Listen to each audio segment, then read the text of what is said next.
அமெரிக்க அதிபர் Donald Trump தனது தந்தை என கூறி துருக்கியைச் சேர்ந்த 55 வயது பெண் தொடர்ந்த வழக்கு பரபரப்பை ஏற்படுத்தியுள்ளது.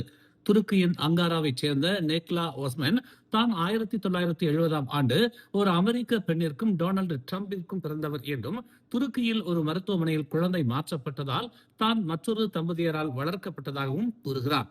தனது தந்தை வழி உறவை நிரூபிக்க மரபணு பரிசோதனை செய்ய கோரி அவர் அங்காரா குடும்ப நீதிமன்றத்தில் செப்டம்பர் 2025இல் வழக்கு தொடர்ந்தார்.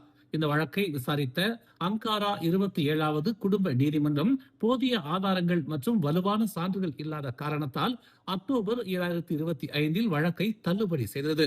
நீதிமன்றத்தின் இந்த முடிவை எதிர்த்து நெக்லா மேல்முறையீடு செய்துள்ளார். மேலும் அவர் தனது கோரிக்கையை அமெரிக்க அதிகாரிகளுக்கும் அங்காராவில் உள்ள அமெரிக்க தூதரகத்திற்கும் சமர்ப்பித்துள்ளார்.